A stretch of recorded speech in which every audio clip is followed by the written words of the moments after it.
ഒരു 50 വയസ്സ് പ്രായം കഴിഞ്ഞ ഒട്ടുമിക്ക പുരുഷന്മാരെയും അലട്ടുന്ന ഒരു പ്രധാന പ്രശ്നമാണ്.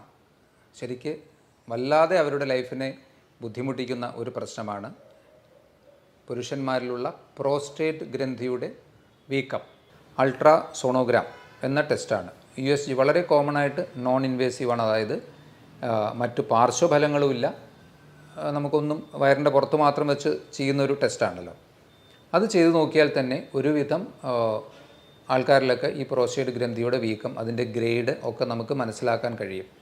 അതുപോലെ തന്നെ PSA test, prostate specific antigen test, അതൊക്കെ ചെയ്തു നോക്കാവുന്നതാണ്. അപ്പോൾ അതിൽ നിന്ന് നമുക്ക് അത്തരത്തിലുള്ള കുറച്ചുകൂടി മാരകമായ പ്രശ്നങ്ങളിലേക്ക് ഇത് പോയിട്ടുണ്ടോ എന്നും മനസ്സിലാകും.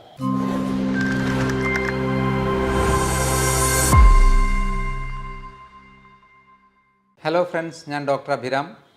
ഒരു 50 വയസ്സ് പ്രായം കഴിഞ്ഞ ഒട്ടുമിക്ക പുരുഷന്മാരെയും അലട്ടുന്ന ഒരു പ്രധാന പ്രശ്നമാണ്. ശരിക്ക് വല്ലാതെ അവരുടെ ലൈഫിനെ ബുദ്ധിമുട്ടിക്കുന്ന ഒരു പ്രശ്നമാണ് പുരുഷന്മാരിലുള്ള പ്രോസ്റ്റേറ്റ് ഗ്രന്ഥിയുടെ വീക്കം. ഇതിന് സാധാരണ പറയുന്നത് ബിനൈൻ പ്രോസ്റ്റാറ്റിക് ഹൈപ്പർട്രോഫി എന്നാണ്. അതായത് പ്രോസ്റ്റേറ്റ് ഗ്രന്ഥിയുടെ കുറച്ച് ക്രമാനുഗതമായ വളർച്ചയിലുള്ള ആധിക്യം, അതിൻ്റെ വലിപ്പം കൂടുകയാണ് ചെയ്യുന്നത്. സസ്തനികളായ എല്ലാ ജീവജാലങ്ങളിലും കാണുന്ന ഒരു ഗ്രന്ഥിയാണ് പ്രോസ്റ്റേറ്റ്. ഇത് ഏകദേശം ഒരു 15 മുതൽ 17 ഗ്രാം, അത്ര ചെറിയൊരു ഗ്രന്ഥിയാണ്. നമ്മുടെ മലാശയത്തിൻ്റെ തൊട്ട് മുൻപിലായുള്ള യൂറിനറി ബ്ലാഡർ അഥവാ മൂത്രസഞ്ചിയുടെ താഴെ സ്ഥിതി ചെയ്യുന്ന ഒരു ഗ്രന്ഥിയാണ്, 2 വശങ്ങളിലായിട്ട്. അതുകൊണ്ട് തന്നെയാണ് ഏറ്റവും കൂടുതൽ ഈ ഒരു പ്രോസ്റ്റേറ്റ് ഗ്രന്ഥിയുടെ വീക്കവുമായിട്ട് മൂത്രസംബന്ധമായ പ്രശ്നങ്ങൾ ഉണ്ടാകുന്നത്. ഇതിൻ്റെ ഫങ്ഷൻ ശരിക്കും പറഞ്ഞാൽ ഇത് നമ്മുടെ ബീജ ഉൽപ്പാദനത്തിലൊക്കെ സഹായിക്കുന്ന ഒരു ഗ്രന്ഥിയാണ്. സെമിനൽ വെസിക്കിൾസുമായി ചേർന്ന് പ്രവർത്തിക്കുന്ന ഒരു ഗ്രന്ഥിയാണ്. ലക്ഷണങ്ങളായിട്ട് പലർക്കും ഇതിനെപ്പറ്റി കൃത്യമായ ധാരണയില്ല ഈ മൂത്രസംബന്ധമായ പ്രശ്നങ്ങൾ പറയുമ്പോൾ. പക്ഷേ കുറച്ച് കഴിയുമ്പോഴേക്കും അവർക്കൊരു ധാരണയാകും. കാരണം ഒരു 50 വയസ്സ് കഴിഞ്ഞ ഒരു വ്യക്തി ഡോക്ടറെ സമീപിച്ച് മൂത്ര തടസ്സത്തെക്കുറിച്ചോ അല്ലെങ്കിൽ അതിലുള്ള ബുദ്ധിമുട്ടുകളെക്കുറിച്ച് പറയുമ്പോൾ പെട്ടെന്ന് തന്നെ ഡോക്ടർ ഈ ഒരു സജഷൻ പറയുമല്ലോ, പ്രോസ്റ്റേറ്റ് ഗ്രന്ഥിയുടെ വീക്കമാവാനാണ് സാധ്യത. അപ്പോൾ അതിൽ നിന്ന് അവർക്ക് പെട്ടെന്ന് ആ ഒരു കാര്യം പിടികിട്ടും. പ്രശ്നമായിട്ടുള്ള മെയിനായിട്ട് വരുന്ന ലക്ഷണങ്ങൾ, ഒന്ന്, അടിക്കടി മൂത്രമൊഴിക്കാനുള്ള ഒരു ടെൻഡൻസിയാണ്. ഈ ഒരു മെക്കാനിസം എങ്ങനെയാണെന്നാൽ, നമ്മുടെ യൂറിനറി ബ്ലാഡറിൻ്റെ താഴത്തെ ഭാഗം കഴിഞ്ഞ് അതിൻ്റെ ഉള്ളിൽ നിന്ന് പുറത്തേക്ക് മൂത്രനാളി, അതായത് പുരുഷന്മാർക്ക് പുറത്തേക്കുള്ള മൂത്രനാളി, അത് തുടങ്ങുന്നത് ഭാഗത്താണ് ഈ ഒരു ഗ്രന്ഥി വരുന്നത്. അതുകൊണ്ട് തന്നെ ഈ ഒരു ഗ്രന്ഥിയുടെ വീക്കം എപ്പോഴും പ്രഷർ സിംറ്റംസ് ഉണ്ടാക്കുന്നു. അപ്പോൾ കുറച്ച് ബ്ലാഡറിൽ മൂത്രമാവുമ്പോഴേക്കും ഈ ഒരു പ്രഷർ എഫക്റ്റ് കാരണം നമുക്ക് മോർ ഓഫ് ഒരു ഫുള്ളായിട്ടുള്ളൊരു ഫീലിംഗ് വരും, മൂത്രമൊഴിക്കണം തോന്നും. പക്ഷേ മൂത്രമൊഴിച്ചാൽ പൂർണ്ണമായി ഒഴിഞ്ഞു പോവുകയില്ല. അപ്പോൾ അടിക്കടി മൂത്രമൊഴിക്കാനുള്ളൊരു ടെൻഡൻസിയാണ്. അത് തന്നെ രാത്രി കാലങ്ങളിൽ ഉറക്കത്തെ നല്ലതുപോലെ ഡിസ്റ്റർബ് ചെയ്യുന്ന രീതിയിൽ 3ഓ 4ഓ തവണയൊക്കെ എഴുന്നേറ്റ് മൂത്രമൊഴിക്കേണ്ട ഒരു അവസ്ഥ ഉണ്ടാകാം. ഓരോ പ്രാവശ്യം മൂത്രം ഒഴിക്കുമ്പോഴും അത് കംപ്ലീറ്റ് ആവാത്തത് കൊണ്ടാവാം പലപ്പോഴും വീണ്ടും കുറച്ച് കഴിയുമ്പോൾ വീണ്ടും ഫുള്ളായൊരു ഫീല്, വീണ്ടും ഒഴിക്കണമെന്ന് തോന്നും. അതിൻ്റെ കൂടെ ഈ സ്ട്രീം തിന്നാവും, അതായത് പുറത്തേക്ക് പോകുന്ന മൂത്രത്തിൻ്റെ സ്ട്രീം കനം കുറയുക, സ്പ്ലിറ്റാവുക, 2 ഭാഗങ്ങളായി സ്പ്ലിറ്റായി മൂത്രം പോകാനുള്ള സാധ്യത. മൂത്രം ഒഴിച്ചു കഴിഞ്ഞാലും പിന്നെയും ചില ഡ്രോപ്പുകൾ ബാക്കിയായി ഡ്രസ്സിലൊക്കെ ആവാനുള്ളൊരു സാധ്യത. അതുപോലെ മൂത്രം ഒഴിക്കാൻ ഇരുന്ന് കഴിഞ്ഞാൽ മൂത്രം പുറത്തേക്ക് വരണമെങ്കിൽ തന്നെ നമുക്ക് കുറച്ച് വെയിറ്റ് ചെയ്യേണ്ടി വരും. മേ ബി ഒരു കുറച്ച് സെക്കൻഡ്സൊക്കെ വെയിറ്റ് ചെയ്ത് കഴിഞ്ഞാൽ ആ ഒരു പ്രഷർ റിലീസായിട്ട് മൂത്രം പുറത്തേക്ക് വരുള്ളൂ. അതുപോലെ ഒഴിച്ച് കഴിഞ്ഞതിന് ശേഷവും ഒരുപാട് സ്ട്രെയിൻ ചെയ്യേണ്ടി വരിക. ഇതിൻ്റെ കൂടെ തന്നെ നേരത്തെ പറഞ്ഞല്ലോ, മലാശയത്തിൻ്റെ തൊട്ട് മുന്നിലായി വരുന്ന ഒരു അവയവത്തിൻ്റെ താഴെ കാണുന്നുള്ള മൂത്രസഞ്ചിയുടെ താഴെ. അതുകൊണ്ട് തന്നെ മലബന്ധം വളരെ അധികമായ വീക്കമുണ്ടെങ്കിൽ ശരിയായ രീതിയിലുള്ള മലശോധന കിട്ടാത്ത പ്രശ്നം, ശോധന കുറച്ച് തിന്നായിട്ട് അവിടെയും തിന്നായിട്ട് പോകുന്ന പ്രശ്നങ്ങൾ, ഇതൊക്കെ തന്നെ ഇത്രയും പ്രശ്നങ്ങളൊക്കെ കോമൺ ആയിട്ട് ഈ ഒരു അസുഖവുമായി ബന്ധപ്പെട്ട് ഉണ്ടാവാറുണ്ട്.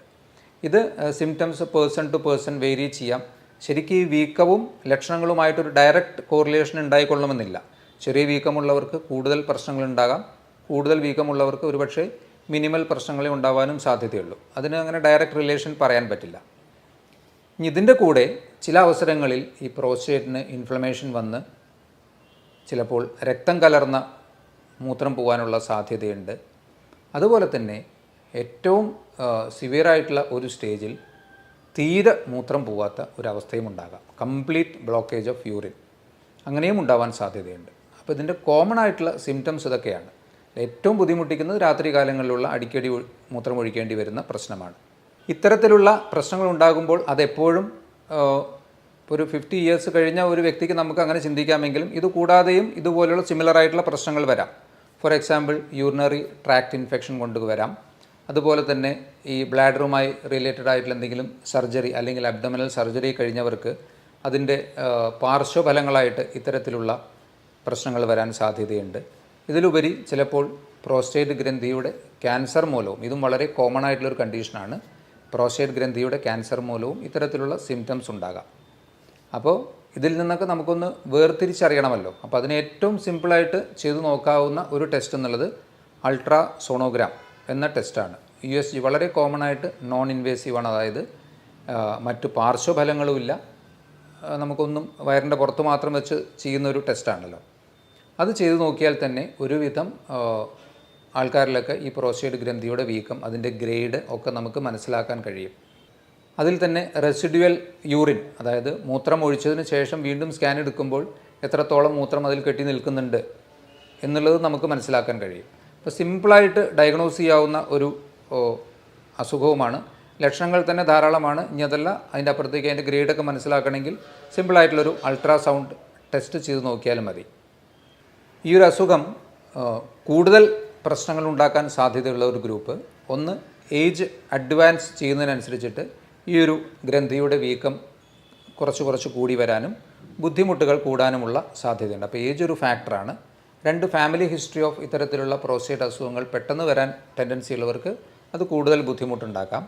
അമിതവണ്ണമുള്ളവർക്ക് ഇതൊരു കൂടിയ പ്രശ്നമായി തോന്നാൻ സാധ്യതയുണ്ട്. അതുപോലെ തന്നെ ഹാർട്ടിൻ്റെ അസുഖങ്ങളുള്ളവർ, ഡയബറ്റീസ് പോലെയുള്ള അസുഖങ്ങളുള്ളവർക്കൊക്കെ തന്നെ ഈ ഒരു പ്രോസ്റ്റേറ്റ് ഗ്രന്ഥിയുടെ BPH എന്ന അസുഖത്തിൽ കൂടുതൽ ലക്ഷണങ്ങൾ ഉണ്ടാകാൻ സാധ്യതയുണ്ട്. അപ്പോൾ ഇനി ഇതിനെങ്ങനെ മാനേജ് ചെയ്യാൻ പറ്റുക? ഇതിനെ കാര്യമായിട്ട് പലരും കാര്യമായ ചികിത്സ നിഷ്കർഷിക്കാറില്ല. അൺലെസ് ആൻഡ് അൺടിൽ സിംറ്റംസ് നമ്മളെ വല്ലാതെ ബുദ്ധിമുട്ടിക്കുന്നുണ്ടെങ്കിൽ, ഒരുവിധം മാനേജ് ചെയ്യാൻ പറ്റുമെങ്കിൽ നമ്മൾ തന്നെ ലൈഫ് സ്റ്റൈലിൽ കുറച്ച് അഡ്ജസ്റ്റ്മെൻറ്റ് ചെയ്താൽ മതി. ഭക്ഷണത്തിലൊക്കെ അധികമായിട്ടുള്ള സ്പൈസി ഫുഡ്, അതുപോലെ ജങ്ക് ഫുഡ്, ഇതൊക്കെ മാക്സിമം ഒഴിവാക്കുക. ഏറ്റവും പ്രധാനപ്പെട്ട ഒരു കാര്യം, നമുക്ക് ഉള്ളിലേക്ക് കൂടുതലായിട്ടുള്ള വെള്ളം, ലിക്വിഡ്സ് അല്ലെങ്കിൽ ഫ്ലൂയിഡ്സ് ചെല്ലുമ്പോഴാണല്ലോ നമുക്ക് അത് യൂറിൻ്റെ ഫോമിൽ പുറത്തേക്ക് വരുന്നത്. അതുകൊണ്ട് തന്നെ പ്രോസ്റ്റേറ്റ് ഗ്രന്ഥിയുടെ വീക്കം കൊണ്ട് ബുദ്ധിമുട്ടുള്ളവർ ആദ്യം ചെയ്യേണ്ടത് ഒരു 7 മണിയോടുകൂടി നിങ്ങൾ ലിക്വിഡ് ഫുഡ് അല്ലെങ്കിൽ വെള്ളം കുടിക്കുന്ന കാര്യങ്ങൾ നിർത്തുക. അപ്പോൾ ഏകദേശം നിങ്ങളൊരു 7 മണിക്ക് ശേഷം ഒരു 9 മണി അല്ലെങ്കിൽ 10 മണിക്ക് കിടക്കുന്ന ഒരാളാകുമ്പോൾ 1-2 തവണ ഒരു അത്യാവശ്യം അതിൽ നിന്ന് ഫോം ചെയ്ത യൂറിൻ ഒഴിച്ചു പോയി കഴിഞ്ഞാൽ പിന്നെ രാത്രിയിൽ അത്ര ബുദ്ധിമുട്ടുകൾ ഉണ്ടാകാൻ സാധ്യതയില്ല. അപ്പോൾ ആദ്യം ചെയ്യേണ്ടത് അതാണ്. അതുവരെ നിങ്ങൾക്ക് നല്ലതുപോലെ വെള്ളം കുടിക്കാം. കാരണം ഏറ്റവും പ്രശ്നം ഇതിൽ ഉറക്കം നഷ്ടപ്പെടുക എന്നുള്ളത് തന്നെയാണല്ലോ. അപ്പോൾ 7 മണിയോടുകൂടി വെള്ളം അധികമായി കുടിക്കുന്ന ശീലമുണ്ടെങ്കിൽ അത് നിർത്തുക. പിന്നെ ഞാൻ ഈ പറഞ്ഞ ഭക്ഷണക്രമം സ്വീകരിക്കുക. വ്യായാമം ഇതിന് തീർച്ചയായിട്ടും നല്ല രീതിയിൽ ഹെൽപ്പ് ചെയ്യുന്നതാണ്. നിങ്ങൾ സാധാരണ സ്വിമ്മിങ്, ജോഗിങ് അല്ലെങ്കിൽ സാധാരണ നടത്തം, നിങ്ങളുടെ നോർമൽ ഓപ്റ്റിമൽ വെയ്റ്റ് മെയിൻറ്റെയിൻ ചെയ്യുന്നതിലേക്ക് വേണ്ടിയും ഈ ഒരു അസുഖവുമായി റിലേറ്റഡ് ആയിട്ടും കൃത്യമായ വ്യായാമം ഒരു പരിധിവരെ ഇതിൻ്റെ എക്സസീവ് സിംറ്റംസ്, അതായത് കൂടുതൽ ബുദ്ധിമുട്ടുകൾ ഒഴിവാക്കും. അതിൽ തന്നെ കെഗൽസ് എക്സസൈസ്, ഇപ്പോൾ നിങ്ങൾക്ക് യൂട്യൂബിലൊക്കെ നോക്കിയാൽ പെട്ടെന്ന് അവൈലബിൾ ആവുന്ന ഒരു മെത്തേഡാണ്. അപ്പോൾ അത് നോക്കിയിട്ട് കെഗൽ എക്സസൈസ് പൊതുവേ പെൽവിക് മസിൽസിനെയൊക്കെ ഒന്ന് സ്ട്രെങ്തൻ ചെയ്യാൻ വേണ്ടിയിട്ട് ഉപയോഗിക്കാവുന്നതാണ്. അപ്പോൾ കെഗൽസ് എക്സസൈസ് പ്രാക്ടീസ് ചെയ്യാം. അതുപോലെ തന്നെ യോഗയിൽ ഇതിനെ സഹായിക്കുന്ന ചില എക്സസൈസ് പോസ്ചേഴ്സ് ഉണ്ട്. ഇതൊക്കെ തീർച്ചയായിട്ടും ഈ ഒരു ബുദ്ധിമുട്ടുണ്ടെങ്കിൽ അത് ഒന്ന് പ്രാക്ടീസ് ചെയ്യുന്നത് നല്ലതായിരിക്കാം. കാരണം BPH എന്നുള്ളത് ഇൻവേരിയബിളി ഒരു 50ക്ക് ശേഷം എപ്പോൾ വേണമെങ്കിലും, 50ക്ക് മുന്നേ ഇപ്പോൾ പലപ്പോഴും കാണാറുണ്ട്, ഏതൊരവസരത്തിലും ചെറുതായിട്ട് തുടങ്ങി നല്ല സിവിയർ ആവാൻ സാധ്യതയുള്ള ഒരു അസുഖമാണ്. അതുകൊണ്ട് തന്നെ അതിനെ വരാതിരിക്കുക എന്നുള്ളതിനേക്കാളും വന്നതിനെ കൂടാതെ മാനേജ് ചെയ്ത് പോകുന്നതായിരിക്കാം നന്നാവുക ഈ ഒരു അസുഖത്തിൽ. എന്നുവെച്ചാൽ ഈ ഞാൻ പറഞ്ഞല്ലോ, മാമൽസ് ആയിട്ടുള്ള എല്ലാ ജീവികൾക്കും ഈ ഒരു ഗ്രന്ഥിയും അതുമായി ബന്ധപ്പെട്ട ഈ ഒരു പ്രശ്നങ്ങൾ നമുക്കാണത് കാര്യമായിട്ട് മനസ്സിലാവുന്നത്, ഉണ്ടാകാൻ സാധ്യതയുണ്ട്. അപ്പം അതുകൊണ്ട് അതിന് നല്ല രീതിയിൽ മാനേജ് ചെയ്ത് പോവുക.